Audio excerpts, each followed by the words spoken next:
എനിക്ക് അമ്പലത്തിൽ പോകാൻ സമയമായി. വേണമെങ്കിലേ അത് കഴിഞ്ഞിട്ട് വന്ന് നോക്കാം. ചേച്ചി കണ്ടില്ലേ അവളുടെ അഹങ്കാരം? ഈ ചൂടുവെള്ളം എടുത്ത് അവളുടെ തലേ കൂടി ഒഴിക്കണം. എന്തിനെ കുറിച്ച് നിങ്ങൾ സംസാരിക്കുന്നത്? ഒച്ച വെച്ച് സംസാരിച്ചത് ഞങ്ങളല്ല, നിന്റെ പെങ്ങളാ. സ്വന്തം ഭർത്താവിന്റെ ദേഹം ഒന്ന് തുടച്ചു കൊടുക്കാൻ പറഞ്ഞപ്പോ അതുപോലും ചെയ്യാതെ അവൾ അമ്പലത്തിൽ തൊഴാൻ പോയിരിക്കുന്നു. ഇവളെയൊക്കെ ഏത് ദൈവം അനുഗ്രഹിക്കും?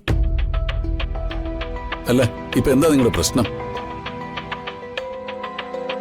ശിശിര അമ്പലത്തിൽ പോയതാണോ അതോ രാജീവിന്റെ ശരീരം തുടച്ചു കൊടുക്കുന്നതോ? രാജീവിന്റെ ശരീരം തുടച്ചു കൊടുക്കുന്ന തന്നെയാ പ്രശ്നം. ഒരു ഭാര്യയ്ക്കല്ലാതെ അത് ആർക്കാ ചെയ്യാൻ പറ്റുക? അത് പോട്ടെ, ശിശിരയുടെ സ്വഭാവം നിങ്ങൾക്ക് അറിയാവുന്നതല്ലേ. ഇനി ഇതിന്റെ പേരില് രാജീവിന്റെ കാര്യം നടക്കാതിരിക്കണ്ട. ഇന്ന് തന്നെ ഡൗൺലോഡ് ചെയ്യൂ. കാണൂ നിങ്ങളുടെ ഫേവറേറ്റ് ഷോസ്.